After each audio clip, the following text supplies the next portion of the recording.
You've seen the videos. You've seen him get in shape and ripped. And you're thinking, is he really going to, is Mike Tyson really planning on some kind of a comeback? Yeah. Mike Tyson against Roy Jones Jr. on pay-per-view in September. Both guys, I mean, Mike Tyson is what, 54? And Roy Jones is probably at least 50, I would think. And these two guys going to get into the ring, 51. Two 50-plus-year-old guys, both legends in the sport, are going to have a fight and exhibition. And honestly, I don't even know where to go with this, because at the end of Roy Jones Jr.'s career, when Roy Jones was considered the best pound-for-pound fighter in the world, his skills diminished quickly. By the way, do you guys notice the way I'm holding my hands here, like as if I'm jab somebody, as if I know what I'm? No. No, please no? Don't. Your dad would not be proud of this. You break your pinky like that, dude. Yeah. Well, I'm going to poke somebody in the eye with it. That's what you're doing with that? I don't know. Tyson versus Roy Jones Jr., two 50-year-old guys that are going to fight each other. And I don't know if Roy Jones is too fast and too skilled for old-ass Mike Tyson, or if Mike Tyson is just too strong and too powerful for Roy Jones. I see, Grande, you've already posted on Sided. Who does everybody got? What's the vote so far? 82% to Tyson. I think that's pretty disrespectful to Roy Jones Jr., man, because y'all know we were all making fun of Tyson trying to do a comeback. And everybody for the longest time was making fun of Roy Jones because that homeboy been fighting. His last fight was in 2018. Mike Tyson hasn't stepped in the ring since 2005. So I think the 82% is very disrespectful to Roy Jones Jr., who has continued to box, he's probably fought better guys than Mike Tyson at age 54.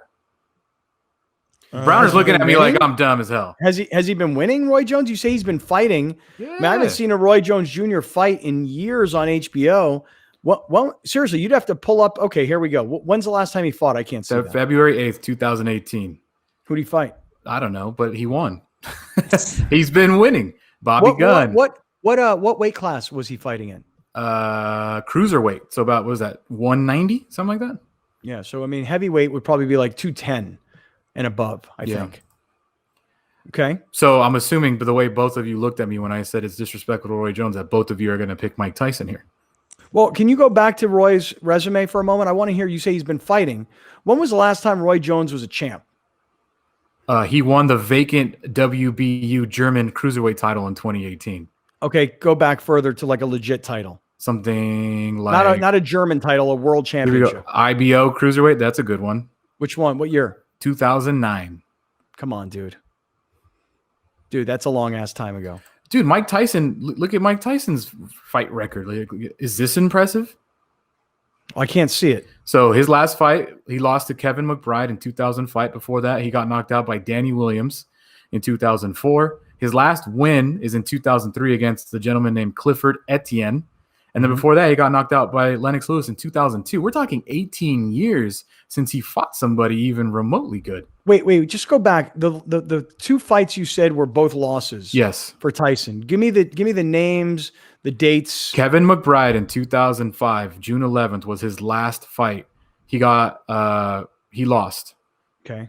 In 2004 was his last fight. Before that, he was fighting a guy named Danny Williams. He lost. He got knocked out. His last win was in 2003 against Clifford Etienne that he knocked out in 49 seconds. Oh, my God. Like, I don't even remember. Browner, do you remember Tyson's last two fights against these no-name guys that I don't – do you remember Tyson losing those last – I mean, I do remember the end of the Lennox Lewis thing. Right. You know, where Tyson pretty much said in the ring, hey, Lennox, I'm sorry, Lennox. I didn't mean I was going to eat your children, Lennox. I just said we were just doing fight promotion, Lennox. And there's your mother. I'm so sorry, Mr. Lennox Lewis. I'm so sorry that I did that. I didn't mean to say that I was going to eat his children, you know.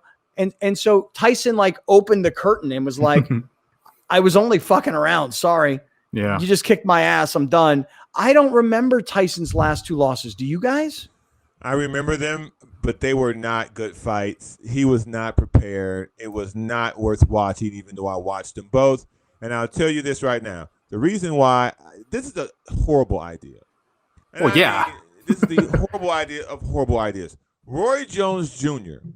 is one punch away from dying. I can't. That's why he's fighting in these other countries. That's why headgear has been sanctioned for this fight. This is not. Yeah, this is not something to be paying for. This is an accident waiting to happen. It is such a shit show that a NBA player who no one will sign is going to fight a YouTube guy who says racist shit because you need other people to fight during this thing. This is a horrible idea. I hope this gets canceled for whatever reason. I don't want to see Mike Tyson fight Roy Jones Jr. I love both these guys. In the prime of his career, Roy Jones Jr. was one of the funnest people to watch fight. In the prime of Mike Tyson's career, he was arguably the greatest fighter ever, pound for pound. I don't want to watch these two guys in their advanced age hurt each other. By the way, you. In my opinion, that analysis is so far off, and here's why. You ready? Roy Jones, when he fought, was as boring as Floyd Mayweather. What? Seriously. Just staying away. Yeah. What? Yeah. Just staying away, playing defense. Nobody could ever touch him. They used to show they used to have like documentaries about Roy Jones, and they would show him in like a backyard chasing chickens. And like, oh, this is where Roy gets his speed from. And he was so fast and so quick that no one ever seemed to really touch him. I don't remember. You'll have to tell me I'm wrong. I can't remember one like war that Roy Jones had where it was really like two guys just going at you'll school me if I'm wrong. But Tyson was so exciting because you just didn't know, was he going to knock somebody out later on? Was he going to bite somebody's ear? Was he going to, give a crazy interview? You just never knew. He was so unpredictable. It's funny. I didn't realize that headgear was sanctioned for this fight. No, it's not. Are you sure? I thought I overheard you say it wasn't. Did you say it was? Because the athletic commissioner of California said he does not expect ring gear. He expects larger gloves, though. I was under the impression from what I read that there would be headgear, there would be large gloves. No, the athletic commissioner says he doesn't expect headgear, but that could change, and then there will be larger gloves. And did you guys know that they're also making a 10-part documentary leading up to the fight? That's what this is about then. That's what this is about. Probably. But here's what it's about. It's about an app. The app is called Thriller. I was reading about it today. So what they do is they say, okay, look, we've got a bunch of money. We need something that's a monster like PR move. Tyson's getting in shape. We'll have him fight Roy Jones. We'll produce documentaries about it. It'll lead up to the fight, and then everybody will buy the fight on our app, and then we'll be able to go out and compete. Because, that first app, the one, DAZN, the one that took out HBO Boxing, I don't know that that's become like a huge hit, And well, there just unfortunately for them, there just hasn't been any boxing to promote. Top Rank's doing it all on ESPN. No, but it wasn't just the boxing part of it. There was other things. Like baseball. Their thing with baseball was they were supposed to do the NFL Red Zone for baseball during the baseball season this year, and there's no baseball. They're just having shit luck right now. I feel like they also at one time were starting to produce a radio show simulcast, Pat McAfee, and I don't think that lasted very long. I don't think McAfee's still doing it. I don't know if it's on DAZN. Yeah, that's what I'm saying. I'm not sure they still got the affiliation with it. So anyway, look, long story short is it's about something else. It's not about Tyson wanting to fight or Roy Jones wanting to fight. It's about both of these guys doing something now that's a big PR stunt. And when you look at the app, apparently there's a whole bunch of people that are involved in it, from Snoop Dogg to other celebrities. Marshmello, DJ Marshmello. Yeah, that's right. Snoop Dogg and Marshmello. By the way, Scott, since you're so cool and hip and in with it, Scott, did you watch DMX versus Snoop last night on Instagram? I did not. No. I did not. Versus is what it's called. Versus. But it's on Instagram, right? Yeah, it's on Instagram, and it's available on Apple Music as well. I didn't see it. So anyway, listen. You said you started off with what's on your mind, and I will tell you, Tyson versus Roy Jones this is me. This is who I am as a sports fan. Most people are like, it's baseball. It's opening day. It's awesome. I'm like, yeah, okay. But for me, you know me, I love the story. And I love the story of 250-something guys getting themselves back into shape, and let's see what they got. But doesn't this run the risk of people becoming disinterested as this goes on? Because if this is not as good as a product produced like 24/7, people are going to lose interest. people don't want to see Mike Tyson fight anymore. They want to see Mike Tyson entertain, because the second half of Mike Tyson's career has been more on the entertaining part, being in Hangover or doing some crazy parts in these movies. Well, he also had a one-man stage show. Yeah. These are the things that people have come now adjusted to, watching Mike Tyson do, like roast. No one really wants to see him fight. And Roy Jones Jr. has never been an entertaining personality.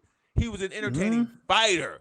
He was never an entertaining personality. He was on HBO for years, boxing, man. dude. Yeah. Him and Jim Lampley together, and Lamp would make Roy Jones pretty interesting to me. Oh, well, he better bring Jim Lampley with him. So what is in your opinion, Browner, when you say nobody wants to watch this fight, bang, what is the what's like a solid number of pay-per-views for you to be like, all right, I was wrong? Oh, for those two, 5 million. Dude, that would be the biggest pay-per-view of all time if that happens. What are you talking about? 5 million? No one's done 5 million. Not even McGregor Mayweather did 5 million. Okay, let me adjust that. If this thing gets 100,000 pay-per-view buys, it was a rounding success. Okay, how much do you think it would be? How much would it be? They're probably going to charge like $75. Yeah. Okay. No way in hell I'm paying $70 for that. Okay, I'm going to say this right now. I'm just telling you right now. I disagree, Browner. You say nobody wants to see Tyson fight. I do. So already I've proven you wrong, just so you know. I want to see Tyson fight, and you got to understand why I want to see it. You ready? Because you see, you're not in touch with this emotion, Mr. Gold Microphone. The reason I want to see Mike Tyson fight is because I'm 50 and he's 54 and Roy's 51. And I want to see if guys who are at one time in their lives, in their physical primes, can get themselves back into really good shape. Do they still have any form of skill? And if not, how different do they look? Can I, from my naked eye, remember Roy Jones not being able to be touched? And can I remember Mike Tyson devastating with a big knockout punch? Or are these guys old, fat, slow, no skill? You got it wrong, man. I want to see it. The last time I remember Roy Jones Jr., he got hit so hard, he got back up and was pointing in a different direction than the actual fight was happening. Okay?